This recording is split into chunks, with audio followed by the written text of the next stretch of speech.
Well, I guess I'm Kyle Van Meter. And I'm JH, and together we're the Round Barns Podcast. Please tell me all that computer pushing over there, you actually got this going right this time. Making sure. There's a reason we have the high school student doing this is because we cannot figure it out. That's good. Awesome. Are you going to wander off now? Gertie already wandered off. I got to make phone calls. I'm like, oh, fine. She's trusting us with breakables. Not recommended. No, not at all. Anyway, okay. Yeah. On the docket for today, Forest of Fearz. Going well. That I heard it was a little bit slow to start, but like last weekend, they said it just was really hopping. Well, you had senior night, our first night, and then it rained and cold second night. You know, who's going to come out? But we still had almost 30 people out on the second night in a downpour. Even with all the crappy conditions. That's awesome. And last weekend, we had over 300 people out. Nice. So, yeah, it's going pretty well. And, you know, it's different every weekend. Yeah, you told me about that, and I didn't realize that he switches up between weekends, so it's not the same experience twice at all. No, you don't walk. You could go to it all 3 weekends, and people are not going to be in the same spot they were for the most part. Some things you just can't move. Yeah. But you know, you don't know what tree the clowns are going to pop out from behind. Well, didn't you say they like route the path also? They'll reroute that around. Oh yeah, they move it. They move that from day to day, I guess. Oh wow. I don't go down there because I could see them, you know, trying to tie me up and just watch me fight loose, and I ain't doing it. Maybe we need to get you down there. That Ain't could happening. Be entertaining. We could film it. Ain't happening. It would be funny. Yeah, well. Might get views. Yeah, well. Tie Joe up. That'd be more entertaining. That would, Might not be able to have audio, but it'd be entertaining. Yeah, the audio would be interesting on that one. It depends on if he has his teeth in or not. We'll be back to episode 1 all over again. Yeah. Hey, I had a lot of people said that was our best one. I know. Apparently we should use more profanity. Well, I don't know about that, but, you know, shit happens. Well, they cut part of it out at least. But yeah, so Forest of Fearz seems to be going well. What, this weekend, Halloween weekend? Yeah, we got this weekend, last week of it. That'd be Friday, Saturday night from 8. We'll start selling tickets. My wife does the tickets. She'll be there around 7 o'clock, and then usually last tickets are around 11 o'clock. Okay. That way everybody's got a chance to make it through, and then by midnight we try to have it pretty well wrapped up because people want to go home because we're exhausted. Gotcha. I know Joe was saying that they were talking about needing a second people hauler in last weekend. Well, yes and no. We had some complaints about one group getting too close to the next group and they could see what was going on. Oh, gotcha. A second people hauler is just going to speed that up. Gotcha. So we got to control the pace. We have to control the flow a little more. Gotcha. So that, yeah. You know, if you get them there in a hurry, it happens. Mm-hmm. But I don't know. We'll figure it out. First time doing it. Nobody knows what's going on. Well, I heard Joe was telling me that we had some kids there who had a vested interest in talking it down, but they kept screaming. Oh yeah, So I got the video on my phone of those high school boys screaming like Little girls? Oh yeah, preschool girls. You know, and that I think they literally took the one string of lights with them because they just took off running. Oh really? But yeah, they weren't scared. No, of course not. Of course not. In spite of all the physical signs. Yeah. You know, and we have students from Caston and Tippy Valley out there putting on the haunt and scaring folks. Haven't got many from Rochester, mostly from outside of the area. Mm-hmm. Mm-hmm. You know, which is nice to be reaching out and hitting these other schools. Yeah. Yeah, getting people in and getting the whole thing expanded. I mean, I know this is first year, so we should be able to expand it going forward. I'm going to be excited to see what the numbers are, how it comes out. Yeah, right now we're very happy with where it's at. Good. Well, during the couple weeks between last time and now, and talking with some people, I had requests for more information about the trail numbers and what's going on with trail.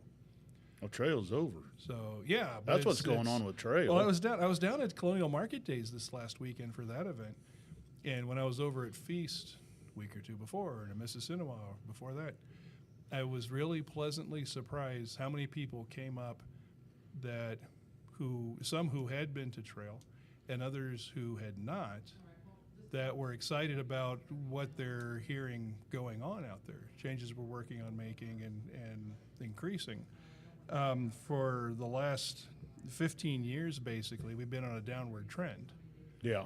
And the really nice thing in looking at our numbers is that we stopped that downward trend. So our numbers, as far as gross dollars in, were second only to 2017, which was our benchmark. I was hoping we were going to pass it. We came just short of that.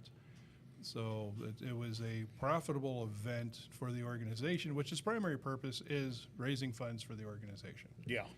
And we did. That's the number one moneymaker for the organization. Yeah, we did that in spades. And so we've got new targets going into next year. We'll be making more sponsorship opportunities.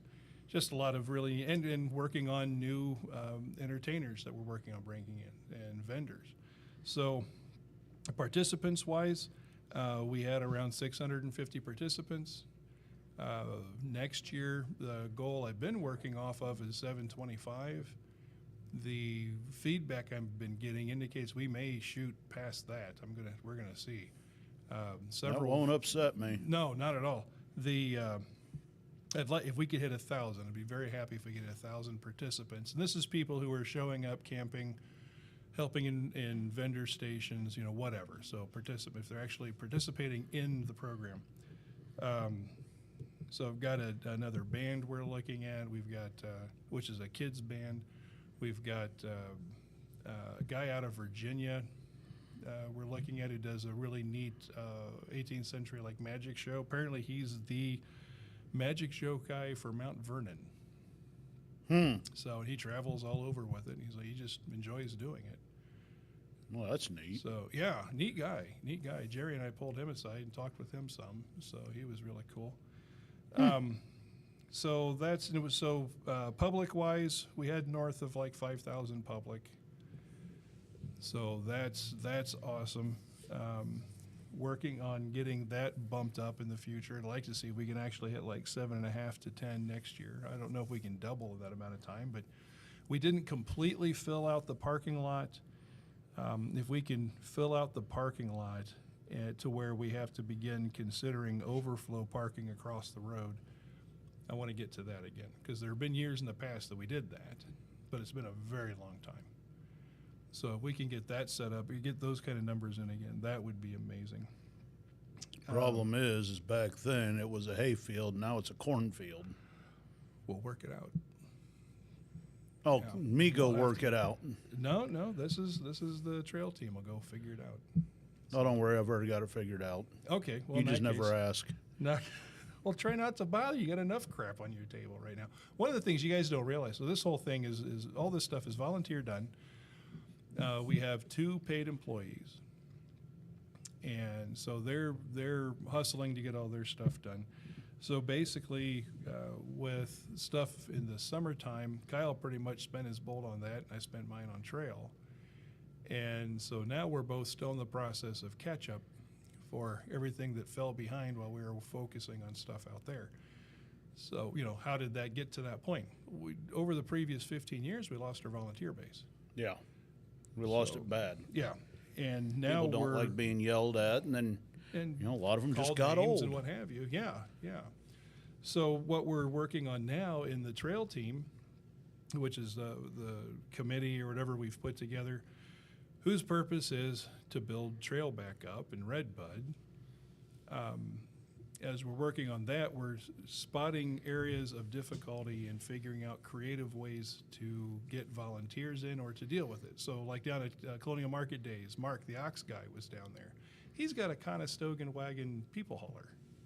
Really? Yeah, I had no idea. It's one of a limited edition from 1976. His was the one representing Georgia. Yeah, I had no idea these things existed. So he had his big oxen there. We had the medium ones at Trail. And I pitched to him, if we can get the big freight wagon running or find a comparable one, would he be willing to use the oxen to go ahead and pull that so we can go ahead and throw the trash in during the afternoon to get that stuff out of the way without bringing a pickup and trailer through in a timely manner. And he was like, yeah, that would be awesome. He'd love to do that.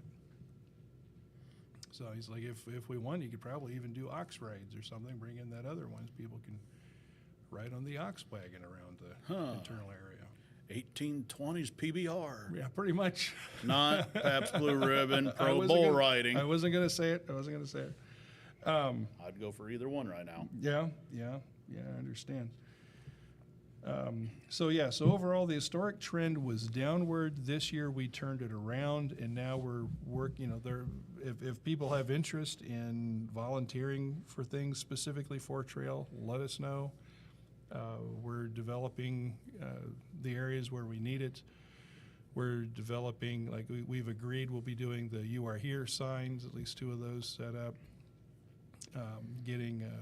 Tightening up our EMT presence, getting road signs in, just a lot of little things that help spruce it up and make it more fun, more ye olde timey. And it takes volunteers to make that happen. So the goal is that the 2 weeks before the event, we're done doing the prep work. So at that point, we have 2 weeks for whatever didn't get taken care of to take care of it. But we've got, Pike's offered to go ahead and expand further what they've been doing for us, which could make a really interesting situation with the firewood going forward to where we potentially don't even have to split any for everybody, which is a heck of a time to find that out when we got a whole bunch of wood to split. So wait a minute, but we're going to go ahead and split anyway. Yeah. we can't hold on could. We've got to go ahead and make the plans and make it happen. So, yeah, and one of the things, I don't know if people realize this, so the 31 plan right now, if it comes down through, they would cut off the access to Fulton County Historic Society. So rather than pull off there, was it 450? Pull off on 450. That's 375. 375. And then we have 450 just north of us. Okay. Rather than pull off there on 375 and into the property, this would make it so people would have to go way out and around. So we've got to show that we are positively affecting or bringing $250,000 in value to the community. So we're having a significant positive effect on the community that they'll change that plan to keep that open. So a lot of our underlying work that we're doing is to boost occupancy, boost attendance to the site as a whole, to be able to go back and show the state, nope, this is valid, don't block it off. Because if they cut that off, then that becomes a whole new headache to get people in there. I would be happy if we could go up to 450, because then we have Ramco also on that intersection. Mm-hmm. That would make it a very viable intersection to leave open. So if we lose 375, if we leave 375, it's 3/4 of a mile. Gotcha. You drive further than that to get Starbucks. Yeah. So that's part of the stuff that's happening in the background, guys. That's we're with the trail committee. We're working on bringing everybody that's a stakeholder into this. So we've been discussions with the blacksmiths. We'll be making a presentation to them here, I think, in January, and laying out, here's the plan, here's, and we're getting their feedback in the meantime also. But laying out, here's the plan, here's how we can work together on this. Same with the Power Association. And then even reaching out and looking at what can we do to help with their big programs also. For so long, everything's been handled or kind of kept separate. Yeah. And each group has, benefited or mostly suffered from not having the access to the bodies to help make it happen. So this works this year, get through this election, this works and we'll be bringing people in to go and upgrade our internet presence, change up in marketing.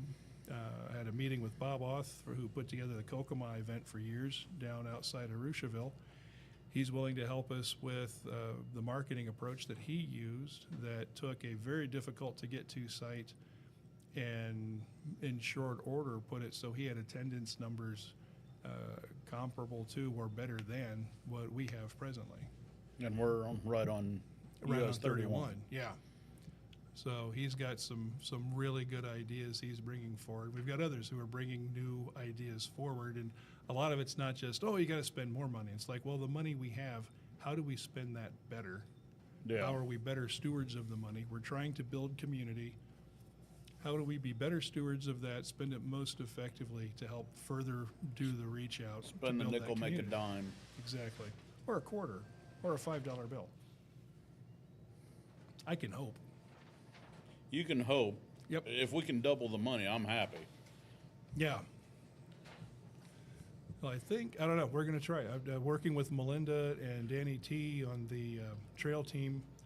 We've got some financial targets for next year as far as sponsorships. So if we can hit those, then everything is paid for, free and clear. And we'll have more new entertainment in, more programming, just more to do all the way around to help just improve that event.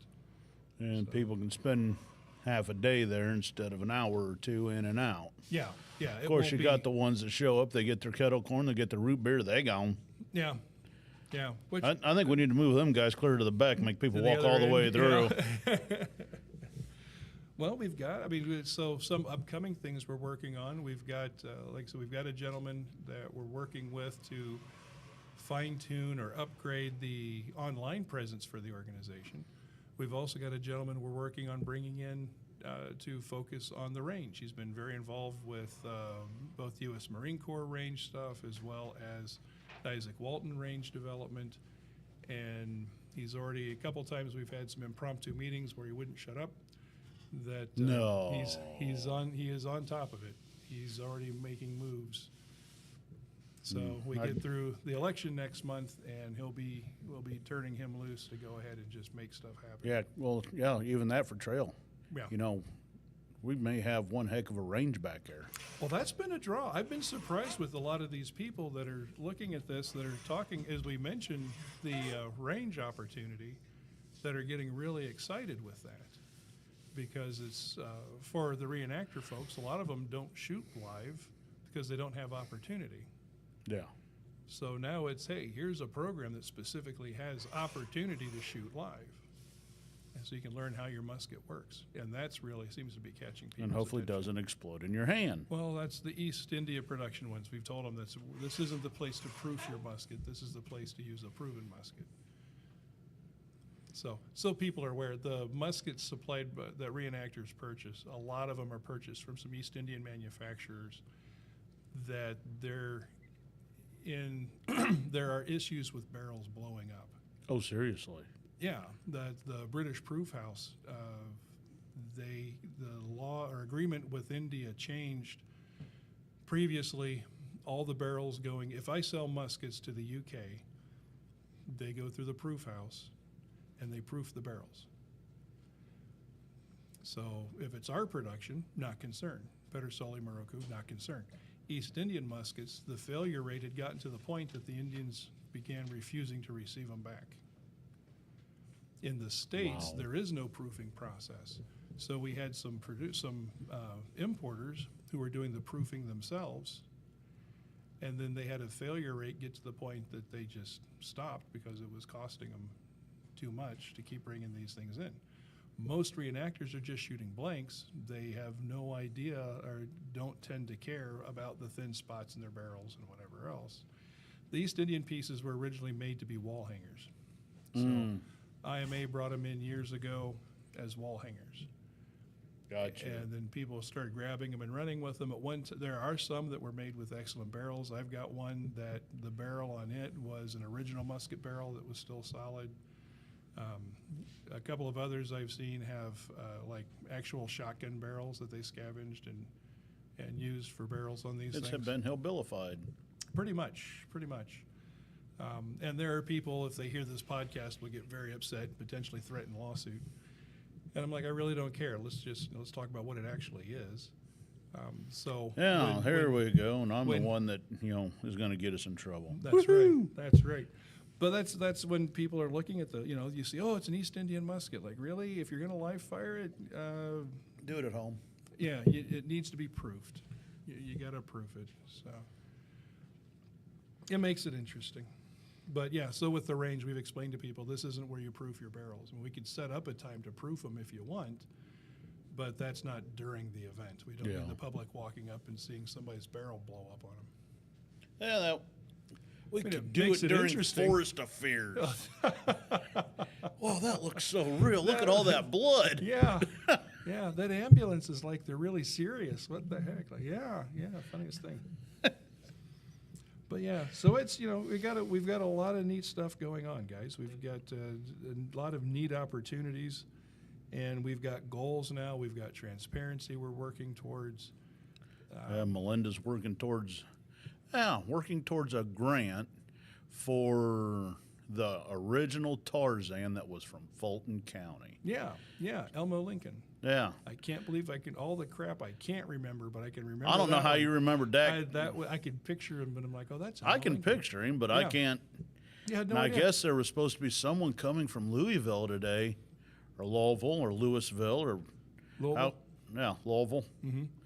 Supposed to be coming up today to check our site and actually see what can be done to have the Elmo Lincoln spot. Excellent. Yeah, those people, they're coming through from Kentucky, northern Indiana, basically setting up a trail or a series of spots with museums to represent different, like superhero character actors, whatever. Yeah. And Elmo Lincoln, the original Tarzan, was from Rochester. So one of the spots would be out here at FCHS, and where we still have a lot of questions. Allegedly, it could be a complete overhaul of the museum, just as long as we highlight Elmo Lincoln. Which That we wouldn't have a upset display. me. Yeah, we have a display case now. I mean, so it's not like he's been completely forgotten by any means. I think maybe we should go find some of the old Tarzan movies and actually show them out there. You can probably get them live stream anymore. Could. I haven't watched them. I need to. Yeah, I watched the Disney animated one. Yeah, Tarzan's a Disney prince. Wait a minute. What? Yeah. No. Oh, my wife's name is Jane. Me, Tarzan, you, Jane. Wow. I'm just going to leave that one right there. That'd take a big vine for me to swing on, though. That's that. I was thinking more terrestrial ape than arboreal ape. Like, yep, that's a tree. So, yeah, we got Forest of Fearz this weekend, Halloween night, Yeah, and November 1st. Come on out and see where it is now, and try it both nights because he's changing up between nights apparently. And it'd be the second Saturday, so it'd be first be the 6th or 7th. Is blacksmiths have their little demonstration teaching where you can actually learn how to be a blacksmith and make a friendship leaf. As long as you're over, I think, the age of 16, I believe. Something like that. I think it's pretty cool. They've got people that have learned there who have gone on and won some of the TV shows where they give bladesmithing or whatever. Yeah, he was there at Trail. Fred Oden taught him hammer control, and he won Forged in Fire. Yeah. And then I showed him how to drive a big tractor. So I'll see if there's a tractor show he pops up on and wins the big tractor show. And then this weekend, November 2nd, is the Lighters Ford Albee Township Pancake and Sausage Breakfast. Free will donation to help the volunteer firefighters get new equipment and maintain what they have. So, excellent. Anybody in the area, pop in there and make your little donation and get all the pancake and sausage you want. Yeah. You know, it's a good group of folks out there. And we would act. We got to support, you know, our local firefighters for the And- most part are not professionals. And a We lot gotta help of them. that firefighting group is part of the tractor club, part of FCHS. Excellent. So we need to try to send some people their way if we can. Yeah, definitely. And then we know we've got the whole Christmas thing, but we're not. We Deer gotta- hunting's starting to look more interesting to me, and I don't even like deer hunting. We'll get there. Well, we Yeah, should we- have information at the next podcast for with the rough plans for the Christmas program. It would be very rough. Yeah. Well, it's just basically filling in some little details. We got some good ideas. We got some people willing to step up. So, Well, that's the important part. Anybody wanting to help out with the Christmas thing, Santa's Village out at FCHS, you know, give us a call, 574-223-4436. I'm glad you've got that memorized. I just pick up my phone and FCH. That is one number different than what my home phone was growing up. Oh, is it? Okay. It's very that easy makes to it remember. Yeah. So until next time, Yeah. be well. I think we pretty much hit everything. I hope so. I think so. Thanks, folks, and we'll talk to you here soon. And any thoughts, leave it in the comments. Oh, we forgot Half to like, hour? share, and subscribe.